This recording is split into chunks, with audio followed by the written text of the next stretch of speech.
Welcome to the Church Safety and Security broadcast with the Church Safety Guys. Brought to you by 𝗃𝗵𝗂𝗆 a Motorola value-added reseller. The Church Safety Guys is a nonprofit organization dedicated to equipping the vigilant, those men and women who stand watch, keeping our houses of worship and places of faith safe. We believe church safety and security must be a ministry first, and have engaged servant leaders who continually strive for excellence and teams of motivated volunteers that are always training. Join us for the next hour as the Church Safety Guys unpack safety, security, leadership, and ministry operations with your hosts, Dr. 𝗵𝗵𝗂𝗵𝗂 and Mike Scully.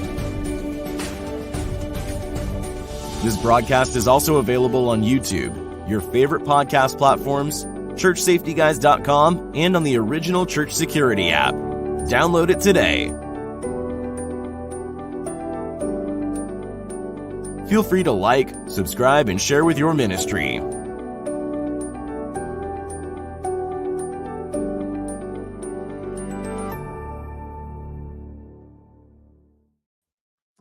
Well, hello. Welcome to the Church Safety and Security broadcast with the Church Safety Guys. I am James, and once again on this fine Sunday, joined by my co-host Mike. What's up, Doc? How's it going? I haven't done that this year yet. You haven't. I was expecting you to say it last week, and you didn't. You skipped it, and I was like, "Oh, he didn't say it." So that's what. 4 broadcasts. Hey, I made it all the way through January without doing it.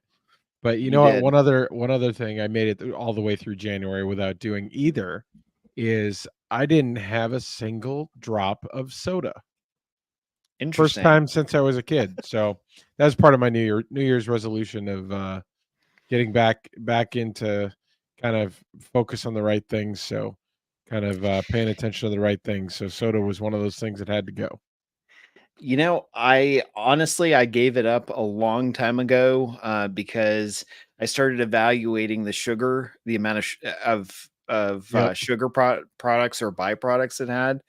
And so now I think I pretty much drink like seltzer water or like tea. I'll drink like iced tea or, sweet or unsweet, but so usually unsweet. We need a water or a tea sponsor. Yeah. Just kidding. For sure. But if you know of someone, no. Yeah. No, honestly, it's just really getting a regimen together as far as looking at better decisions in 2024. That was really kind of my own personal SWOT analysis that I did of looking back at my prior year. And I was like, you know what? I do have a sweet tooth. I do enjoy those things, but I don't need to be taking it in the form of the fake sugars and high fructose and all the other stuff that's just already bad for you, but then made worse. So kind of cutting all those things out.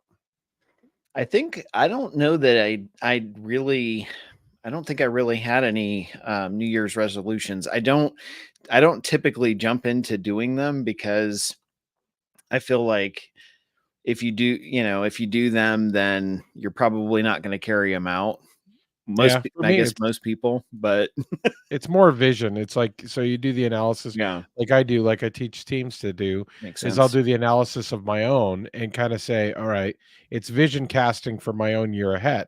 Well, my vision cast for 2024 is I want to be a bit more intentional, be a bit more healthy, look at some of those different choices. So it's not that I'm 365 perfect in all those ways. It's certainly not. But I look at some of the areas where it's like, it's the caliber of the ingredient that is in certain things. So whether that's going organic on certain stuff, grass-fed on other things, free range on the eggs, any number of things that actually help to driving a better overall health picture.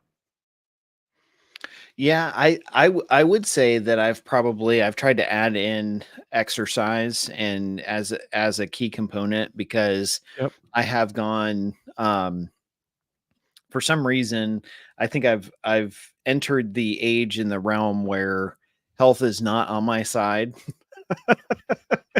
And so a lot of times, like I'll be more, I would say if I was going to do a resolution, I would say my focus has been to be more intentional with things, like to understand that time is valuable. And what oftentimes what I'll do is, like, on my lunch break, I will go for like about a mile loop walk around our office buildings and stuff like that.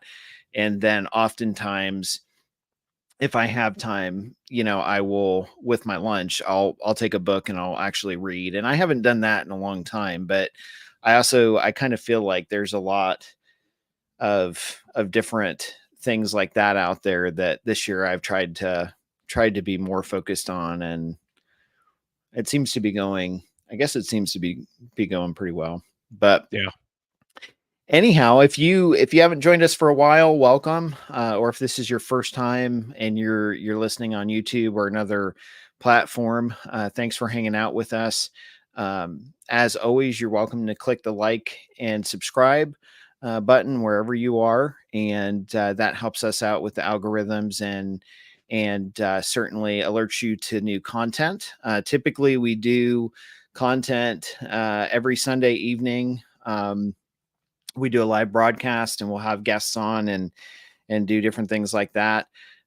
Usually the only time we take a break, typically this year it's going to be a little bit different, but typically we do a break on a federal holiday or Super Bowl Sunday, because nobody pays attention. Everybody's Right. watching Super Bowl.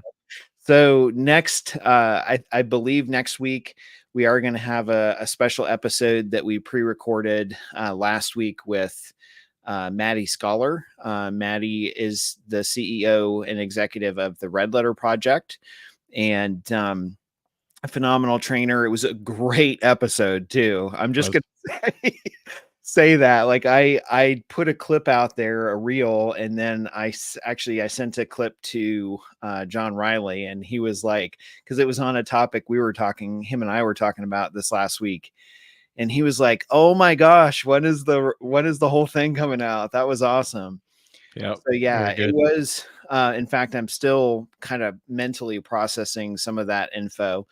So that'll be playing next week. And then the following week will be President's Day, so we'll be off. But you definitely want to catch next week's broadcast as well, because that will bless you and definitely has some phenomenal content in it. So, but typically what we do is we do support and help churches and houses of worship. And if there's any way that we can help you in your ministry, feel free to reach out to us, and you can do that through our website, which is 𝗓𝗡𝑔uys.com, or you can reach out to us through our app, which is the Church Security app, which is free to download, free to register, thanks to our sponsors with Motorola and Two-Way Radio Center. And we love partnering with folks, and we're thankful that they help keep the lights on around here as much as possible. So donations, sponsors, etc. I mean, and the little bit of the different sales from the books, etc. We try to use that as best as we can to kind of be good stewards of this ministry and sow back into the community. And so James and I don't take a paycheck. This is not our primary job. We both have separate jobs out of that. If you're new to the broadcast, you've heard us say that before. But we mean it. We try to do this as a labor of love, as a calling, as serving and sowing back into the mission of every church. And within that, it's keeping the flock safe. So what we can do to help you, if we can, let us know.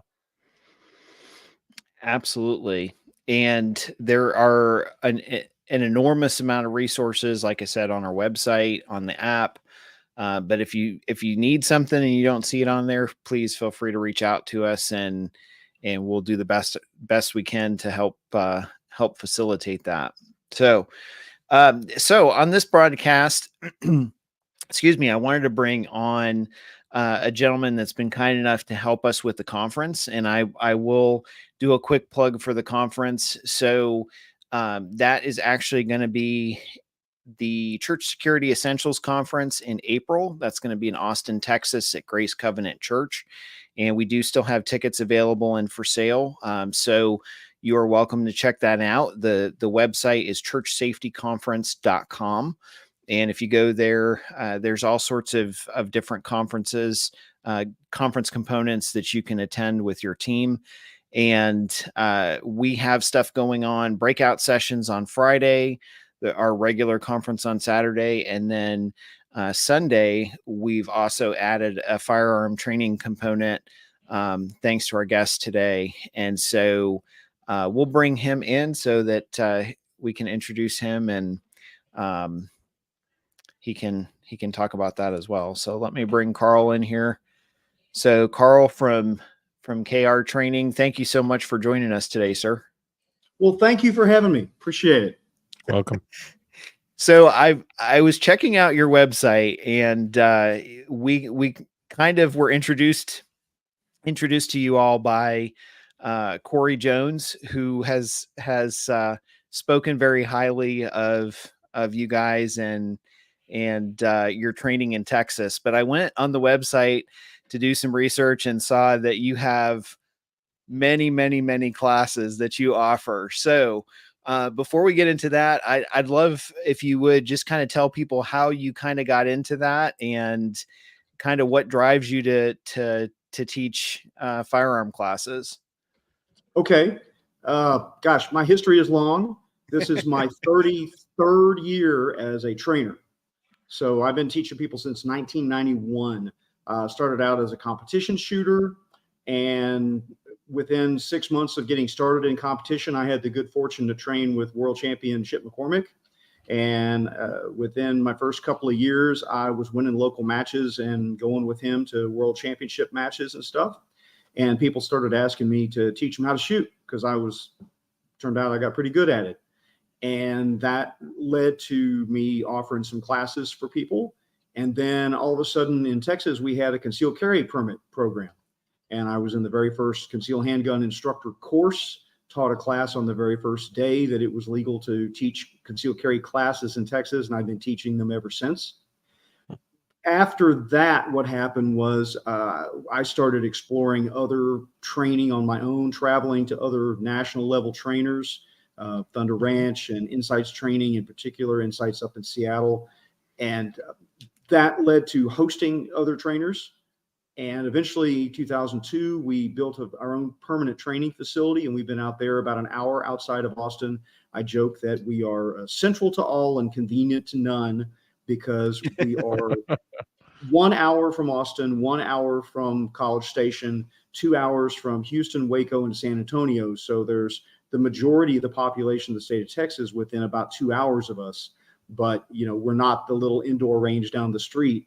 What's different about us is that we have steel targets and 3D targets and a shoot house, and we let you draw from a holster, and we do simunition training, and I host national trainers, and we have classes every week, and I teach private lessons during the week, and then we do the group classes on the weekends. And over the last 30 years or so, I've built up a staff of about, gosh, I guess we've got about 14 people right now that either assist or teach as lead instructors for me. So, you know, I tell people we're the oldest, largest firearms training business in Texas at this point, because the only guy that was in it longer than me just retired and bequeathed me his student alumni list to market classes to. He blessed me as his, you know, follow-on trainer. And so that's the shortest version. Along the way, I had a day job for 20-something years doing research for the military, largely doing work with sensors that were used in security systems that were used for Navy and Air Force bases and used by Coast Guard teams, mostly for port security, but also physical security. So I spent many years dealing with the end users of security systems and people with security policies and dealing with security threats and all of that. And then I had the good fortune to switch over and do, for about 9 years, I was a training manager under contract to DHS, managing a critical infrastructure protection program where I managed trainers and wrote curriculum for classes that specifically taught people how to do site security assessments. So I had a phenomenal team of, for example, retired U.S. Marshals and Special Forces people, and sort of a dream team of, fantastic people with tremendous resumes who brought me up to speed on what they knew. And we wrote curriculum that we taught all over the country on how to go to a site and do a site security assessment and how to do risk assessment and risk mitigation. So I've got 30 plus years of all of that stuff, plus graduate of about 3,000 hours of formal training from about 90 different schools in terms of my formal education as a firearms trainer, and also being a USPSA Grandmaster. And I've got so many credentials. It's like an 8-page list of things. I attend about 100 hours of training every year on my own to add more expertise or branch out, or pick up new things, or try to keep up with what the new cool kids, whatever the new hot thing says you got to go learn. Sometimes that stuff is really good, and sometimes it's just the same old stuff in a different wrapper. But I do stay out there and stay up to date. So I keep up with the new stuff, but I also am a student of history. I actually teach a class on the history of firearms training. There's only 2 of us that do that in the country. It's me and Tom Givens from Rangemaster, and we're co-teaching a class on that in May at my facility. So it's a 1-day course, goes through the 100 years of firearms training history, and what worked and what didn't, and how we got here. So, something old, something new, something borrowed, something blue, or something like that. For sure. And I'll post your website for KR training in the comments and everything. So if someone is in Texas or is interested in some solid firearm training, they can access that and certainly get information about you guys and all the different things that you teach. I'm looking at actually I have the list pulled up behind my camera here, and I'm kind of just going through it, and I'm like, wow, that class looks really cool. That class looks really cool. Well, something we did that was radically different than what the industry does was get into running half-day classes. Sure. There's a lot of traveling trainers, and they go around, and I've been one of those people, and I've done those classes. You fly in on like a Thursday, and you cram as many classes. You try to do, either a 2-day Saturday, Sunday class, or you do 3 different classes, Friday, Saturday, Sunday. And, you try to give people as much as you can, but the cost of those courses is typically much higher. And what I found is there's a lot more local people that have 4 hours and $100 and 100 rounds of ammo that need training. And so the largest part of my customer base are regular students that'll take, 3 or 4 classes a year. They come out and get a half-day class, and then they have the rest of the weekend to, go to church and do the other things that they want to do for the weekend. So we're mostly a Saturday-based business at home, and you can take up to 40 hours of coursework with me and earn a challenge point if you pass all the shooting tests and the written tests and everything. And it's the same as going to like Gunsight and taking their 250 course or a 5-day class at any of the other, big schools. But you can do it over years if need be, breaking up into little pieces. And what I found is there's a whole market of people that will attend training, but they're never going to take a $500 or a $700, 2,000 round 2-day class. They got families, they got jobs, they got church to go to, right? They got stuff they want to do, and they can't break away, and they can't afford it. And so that's something that's unique, I think, to us, or something that we really promoted. And a lot of other trainers now around the country have embraced that as well, because I've been talking about it on podcasts and conferences for a decade. For sure. Yeah. And that was really cool when we found out that you were going to do one for churches on the Sunday afternoon of our weekend conference. Actually, Mike and I were talking about it, and I commented, I said, actually, that's an awesome time, because somebody could go to church and then actually head over to the range. And I noticed that quite a few of your classes are half day or that in that vein. So that's really awesome that you kind of cater more to folks that are in that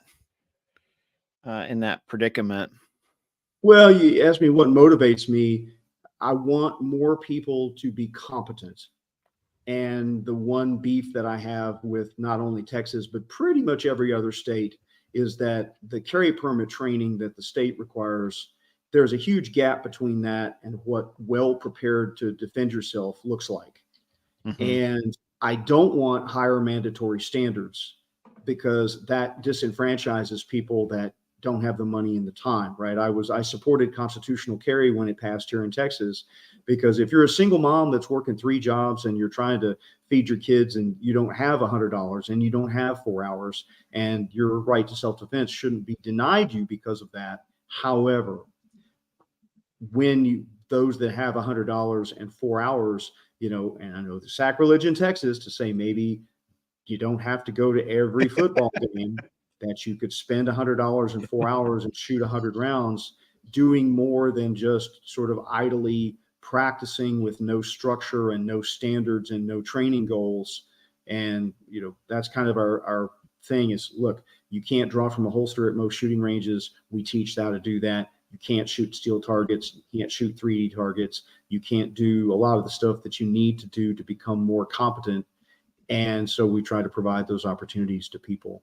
The bad news, it's specific to the Austin area. We had a student call recently, share the news. Someone shot at his neighbor's house. He called 911 in Austin, Texas, and he was on hold 19 minutes before anyone answered. Wow. And in rural Texas, where we are, we're just an hour outside of Austin, but there's only a handful of law enforcement officers. And if there's a bad wreck on the other side of the county and I call and say, somebody's in my driveway, they're not going to get there, even if they drop. It's going to take a while. Yeah. And so, we between the ice storm that shut down the state, between COVID, between the drought, between the power outages and everything else, as my one of my team members, Paul Martin, who's a preparedness trainer, says, if you haven't figured out that you're on your own and you need to be able to take care of yourself beyond the minimum, I don't know what to tell you at this point. If you don't understand that you need to be prepared for medical, you need to be prepared for food, water, energy, and certainly self-defense, because if you can't stay alive, then none of the rest of that stuff matters. And so we're, that's more and more, my school has become more and more about that, and trying to get people to the mindset that they need to be, you don't call 911 and wait.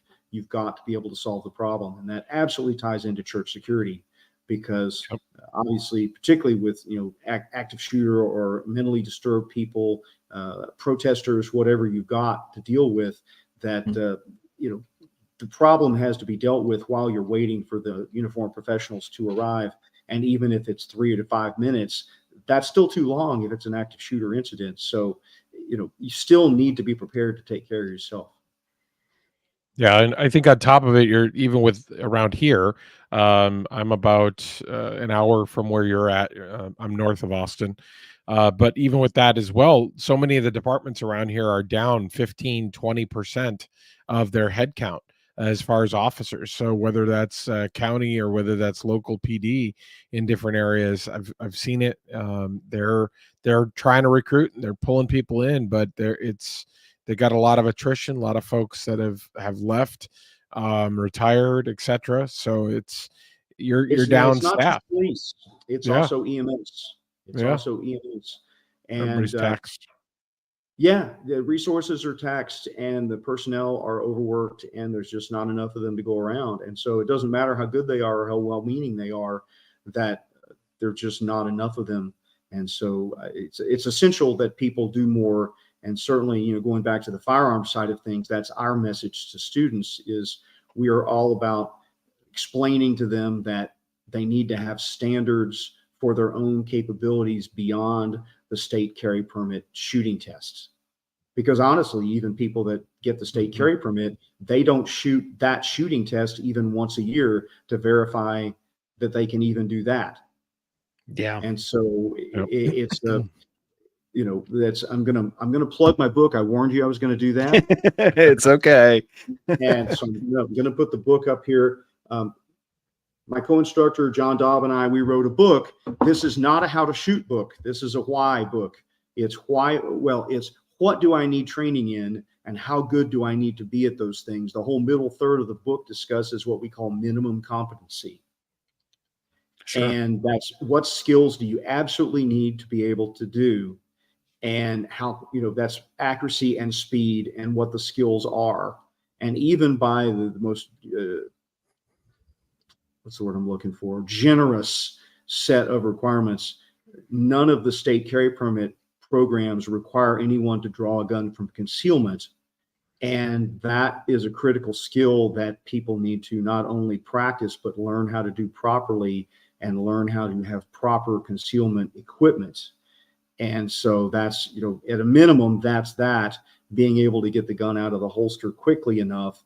And then in terms of accuracy, my friend Tom Givens, who runs a school called Rangemaster, Tom's trained 50,000 people over the last 50 years. And he's had 68 students involved in actual shooting incidents. Their hit ratio was 96%. That's roughly triple what your average law enforcement department is capable of doing. That's because the level of accuracy that he holds them to, the training standards are higher, right? They're more difficult.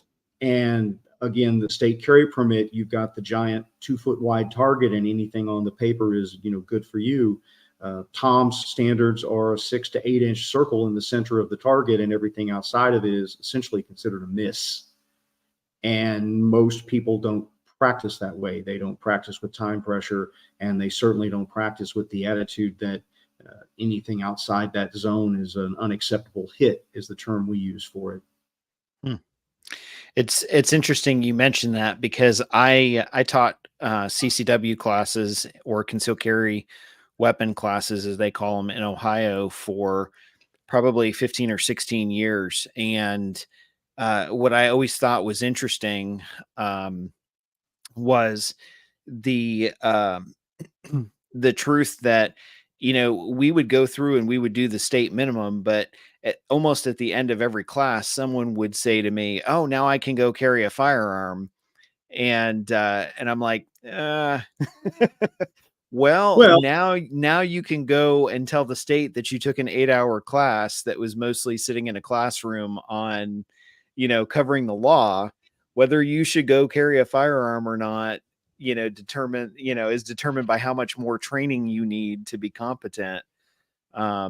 Right. But oftentimes they would kind of connect that and say, well, the state says I'm competent. And I'm like, well, yeah. Well, I would say it this way. The Constitution says that you can. I would tell you that you should. Yeah. But none of that guarantees success in the decision-making or the firing of the gun.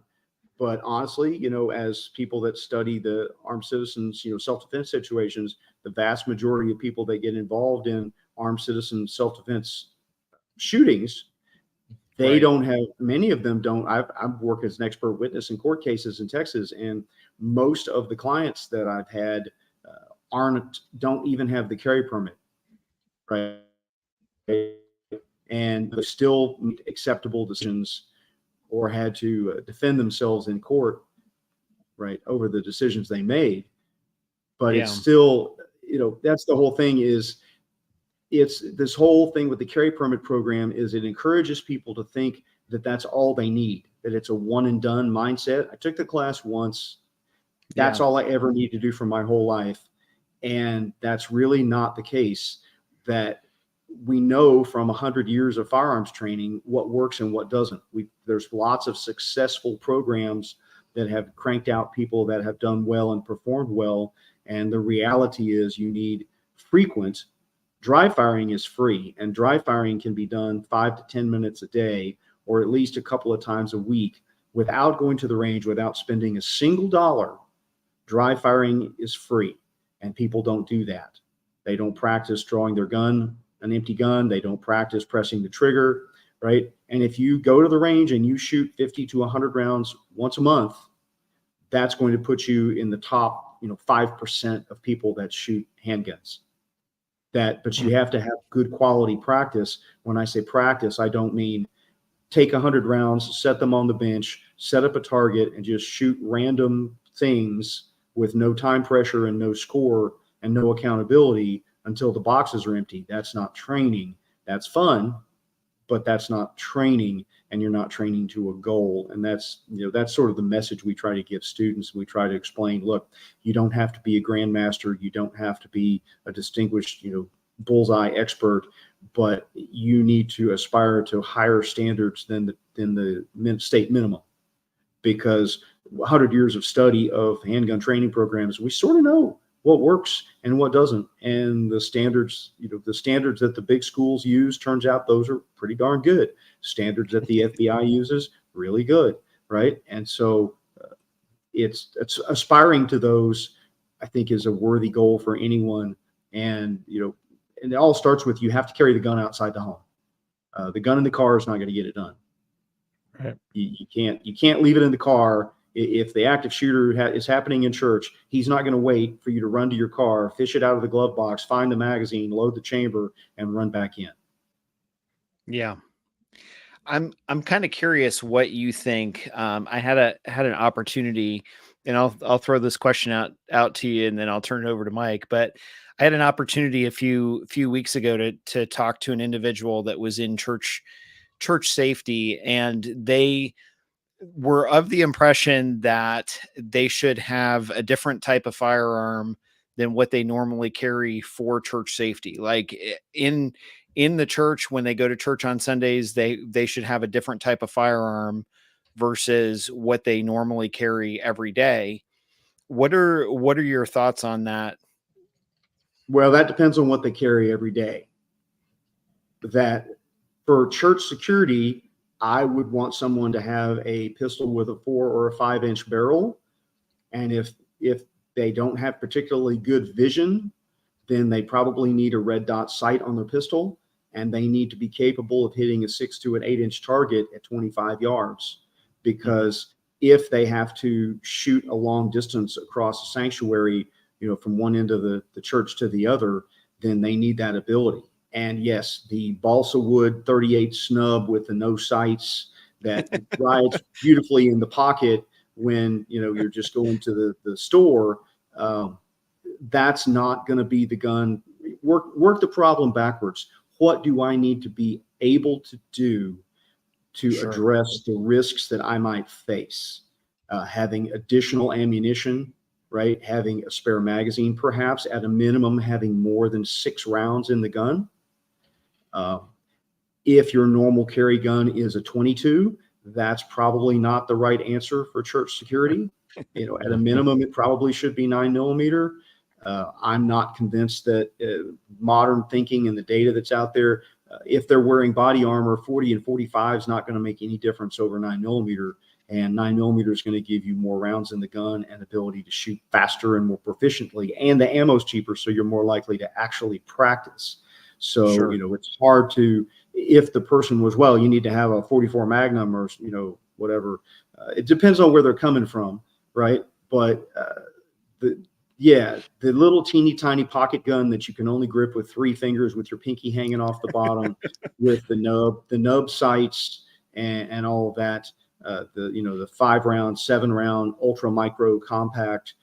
That's not a good choice it's not a good choice generally for individual self-defense. It's better than 0. As I explained to my students yesterday, if all you're willing to do is carry a 22 revolver in your pocket, 22 is better than 0.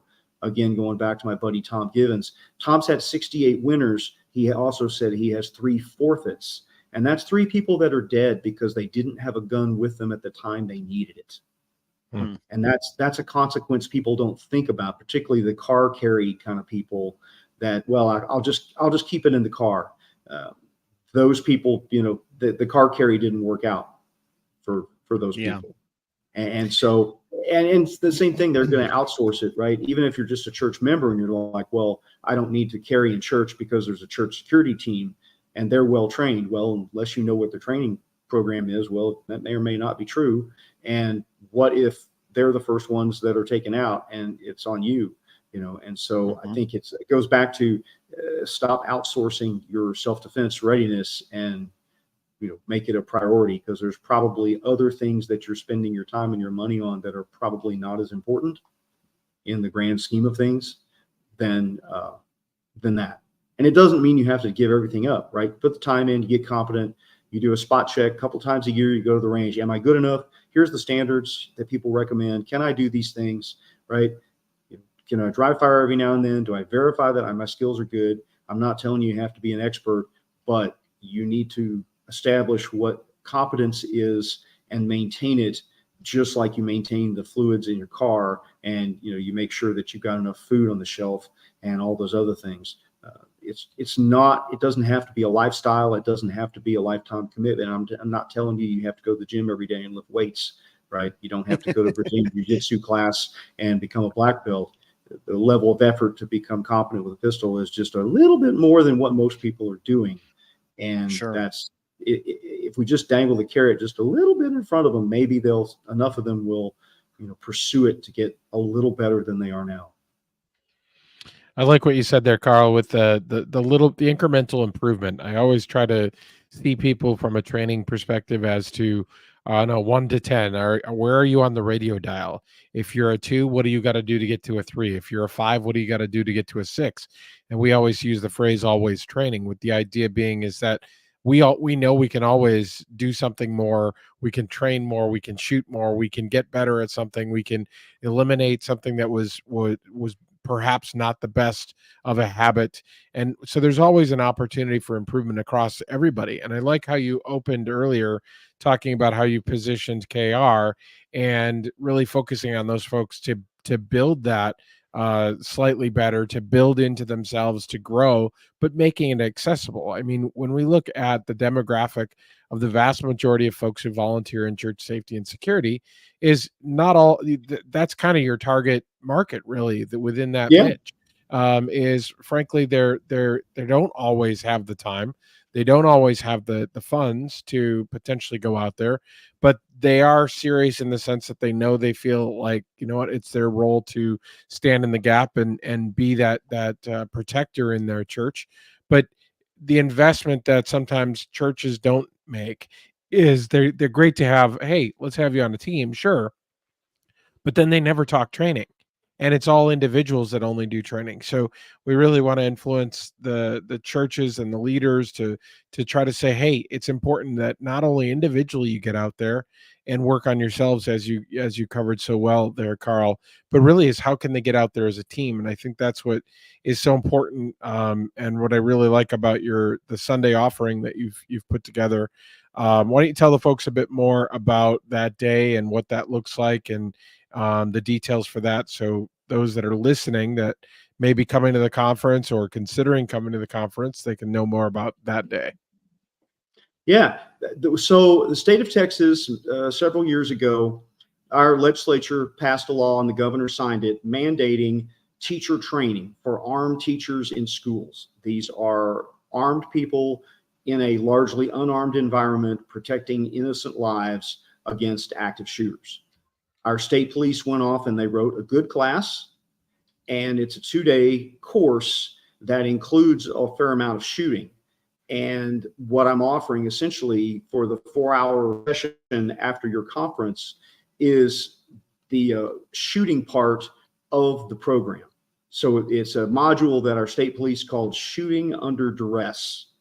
And it is considerably more difficult than the concealed carry shooting test, but it's the same kind of thing, except we're shooting targets that are photographs of people, and we're shooting further distances, and we're having to reload on the clock.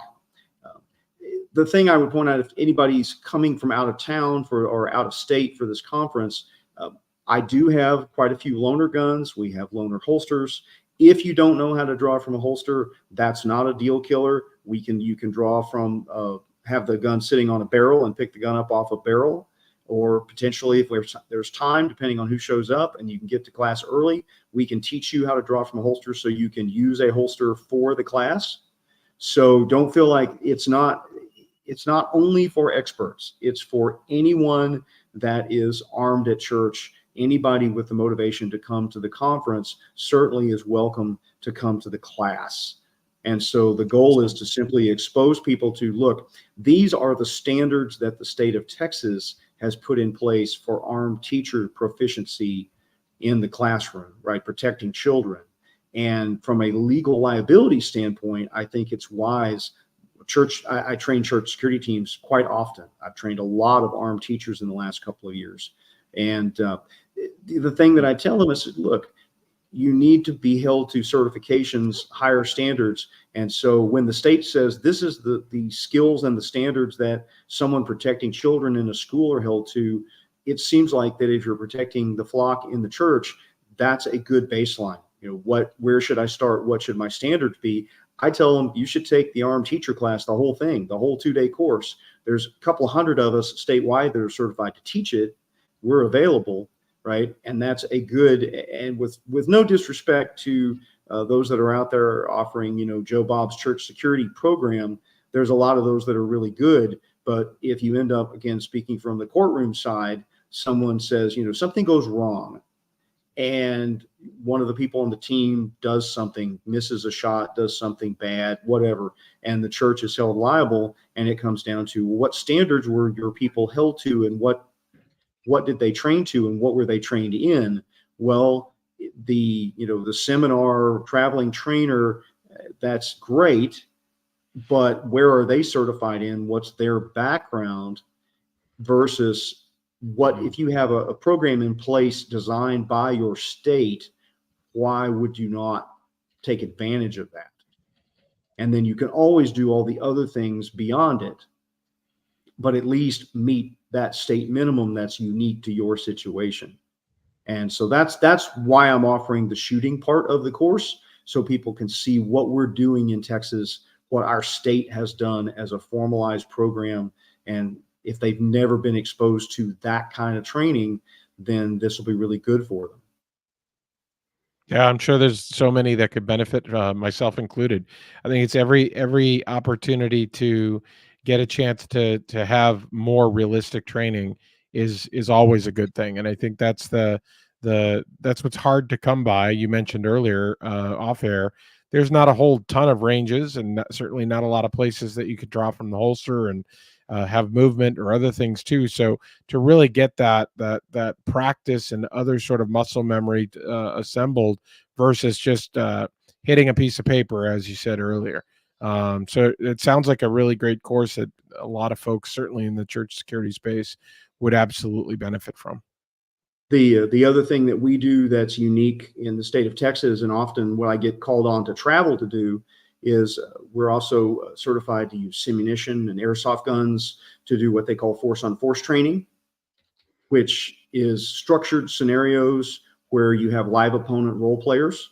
I train other people how to run that kind of training, and then I run that kind of training myself. Mostly the scenarios that we run in our classes are armed citizen oriented, right? And so that's working within one individual or one individual with a friend or whatever. It's rarely, full team, but that sort of training could be done. Once if you had a team that met reasonable shooting standards, then, doing a live action role play scenario with airsoft or simunition, that sort of thing, you can't just go run that stuff on your own. Again, that requires special insurance and special certification to be able to do it and have your legal ducks in a row. For sure. Yeah. For sure. What would be, we're almost out of time, but what would be some recommendations for firearm, using firearm guidelines? I'll say that for church safety teams. You mentioned that you do train, you and your instructors train quite a few folks with churches, train churches and houses of worship. What are some of the trends that you're seeing, and what are some of your recommendations for maybe a church safety team that's out there that's trying to put a team together and go through those steps of adding firearms or a firearm component? Well, whether the state is constitutional carry or not, I would require that everybody on the team have a state carry permit because they need to know the laws. Sure. I would suggest that they find out what the qualification course of fire for the police department or the sheriff's department or both that their church is in, and they should train until they can pass that. They need to be able to shoot as good as the cops or the deputies that are coming, again, because that's not a particularly high bar in the realm of, for example, when I run the armed teacher class, I have them shoot a law enforcement qualification course of fire, and I don't believe I've ever had any of my armed teacher students fail it. And so, being able to shoot past the law enforcement qual for your jurisdiction, I think would be a perfectly good next step in terms of goals. Sure. Right? And then beyond that, it wouldn't be firearms, it would be medical. It would be beyond stop the bleed. I would say, for example, my friend 𝗂𝗵𝗂𝗍𝗂 with Lone Star Medics does both online and in-person training. And there's another school called Dark Angel Medical. And to get a full day of essentially trauma medicine to what do we do when we've got 18 people that are shot and there's 2 ambulances coming, and how do we handle that?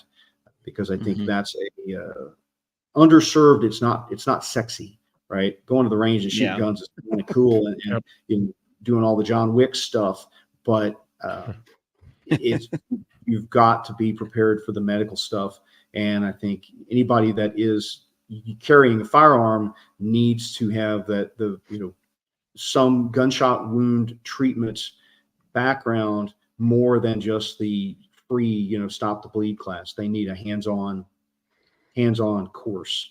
And so that's where I would go. That's what I tell people to do.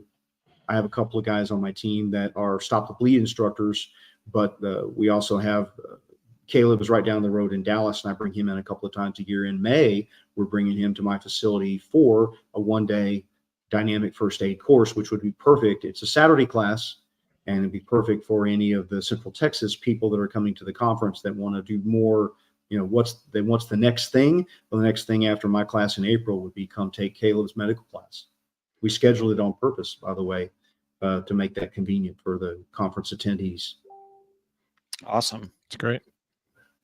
It's interesting sometimes in the church safety realm, seeing where people's thoughts are and priorities. It was funny. Actually, Friday, I was with one of the local churches in Central Ohio, and they were kind of stuck on the idea of putting together some firearm training certification or methods, framework for their team. And we were sitting at a table, and I commented and I said, do you guys have an actual policy, like from your church, endorsed by your church leaders, to say, this is how we handle emergencies and emergency situations?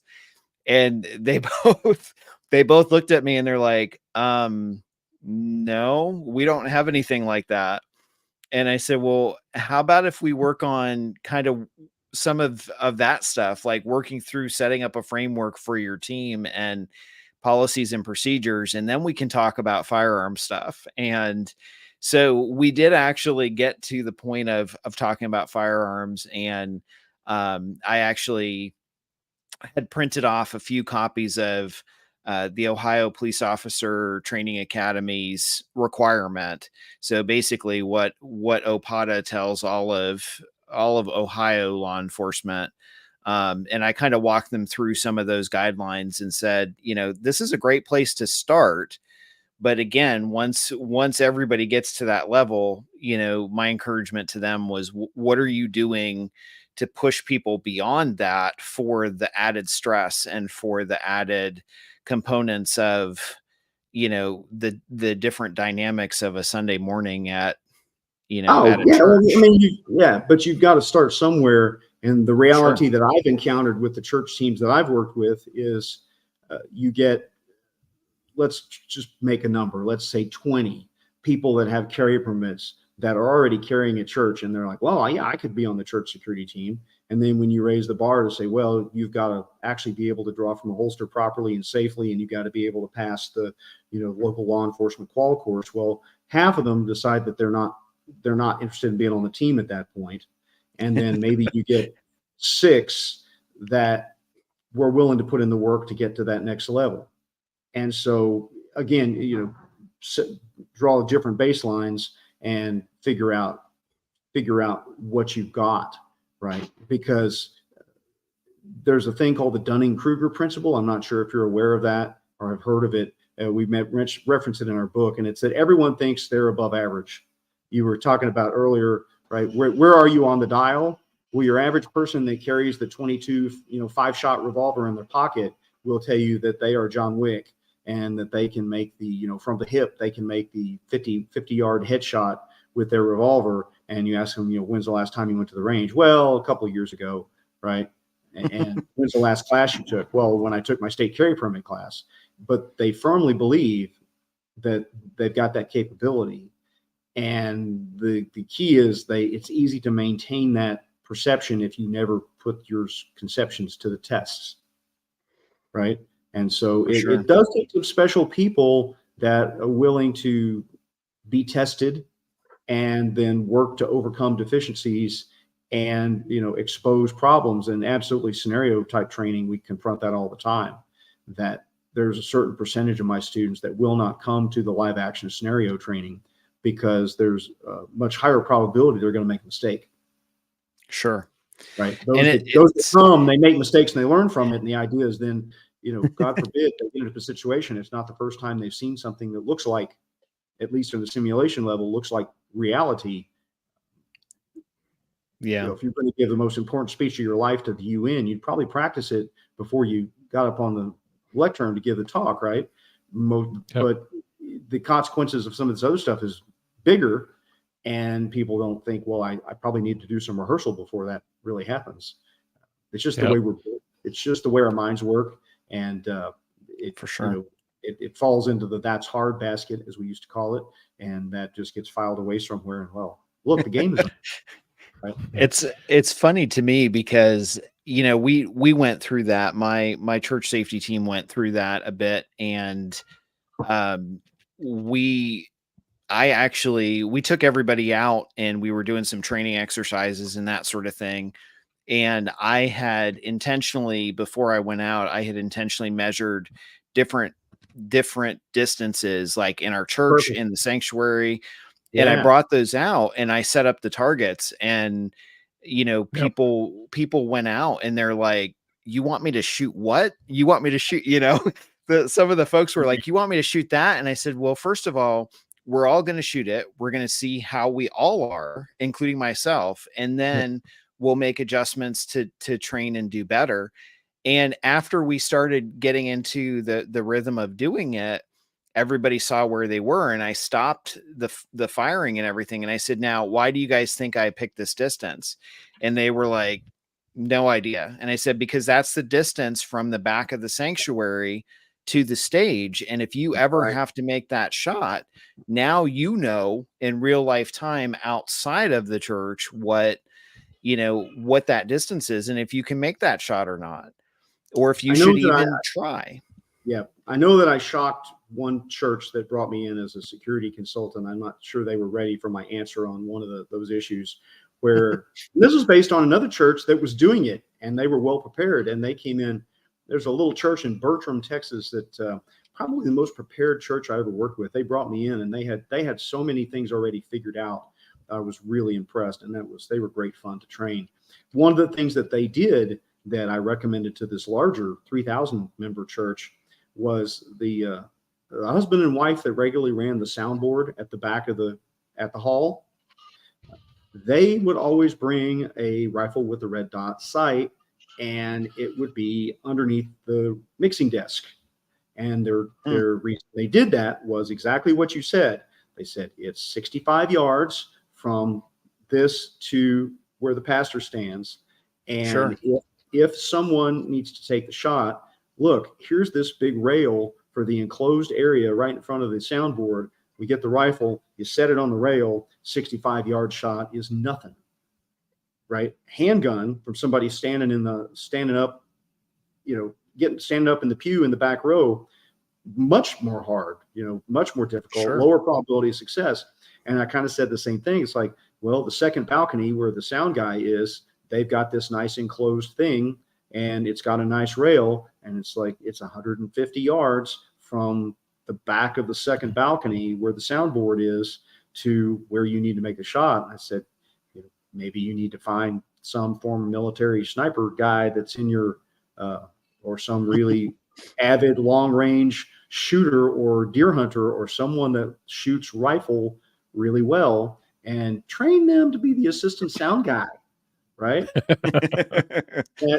I mean, that's exactly, you think the way I do. It's like, we got to figure out what train for the equipment and the situation.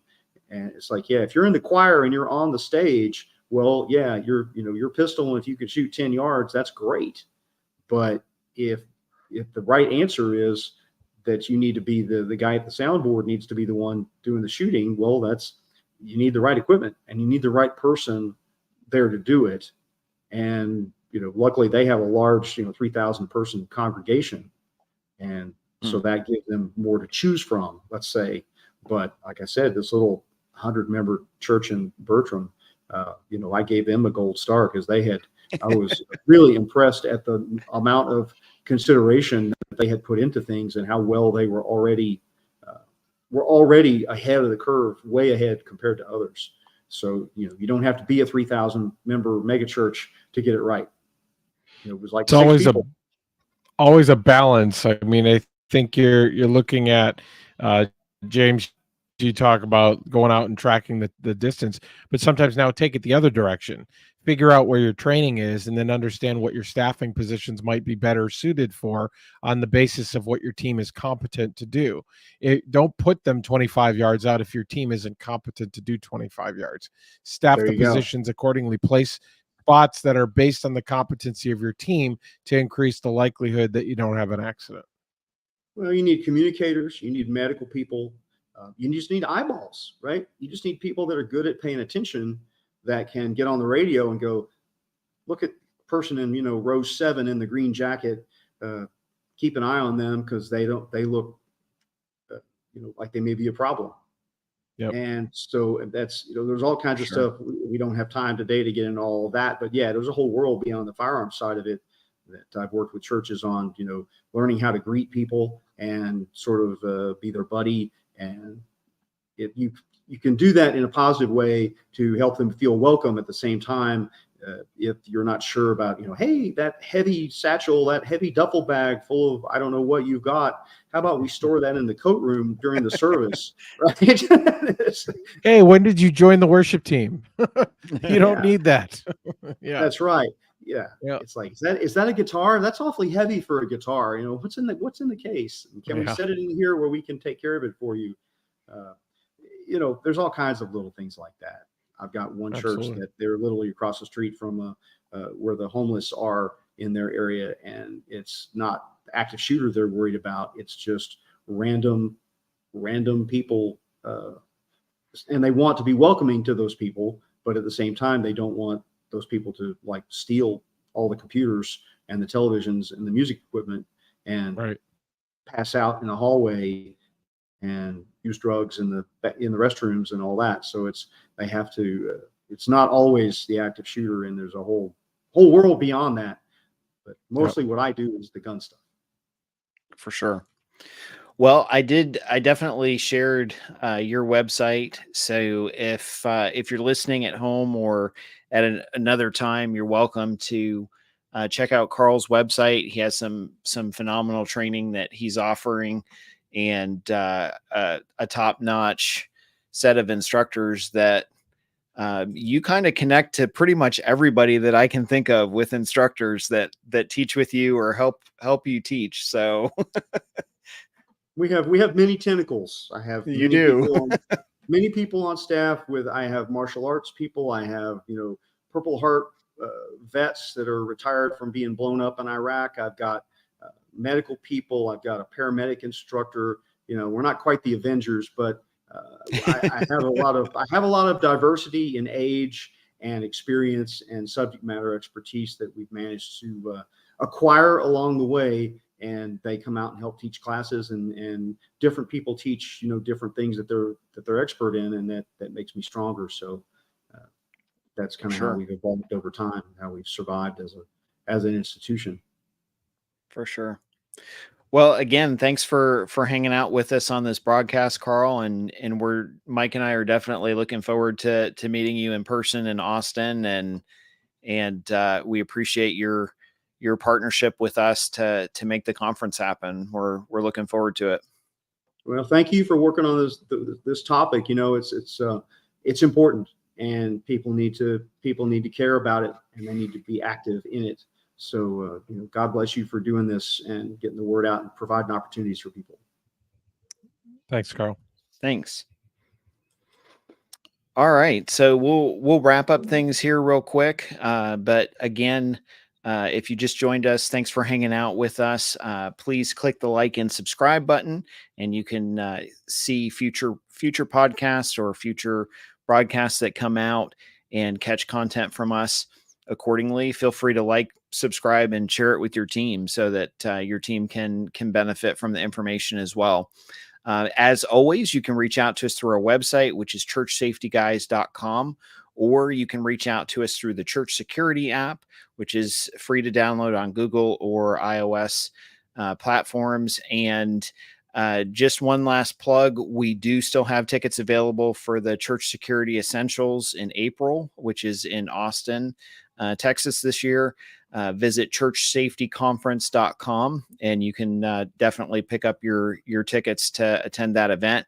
We've got some fantastic speakers there this year. Really looking forward to it. It's going to be a good weekend. We added a few days too. So basically from request from you all to add more to it. So we did that, and thanks to folks like KR Training and a few others, we've been able to do that at a very reasonable rate. So check it out. So until next time, take care. God bless. Have a great week. We'll talk to you again soon.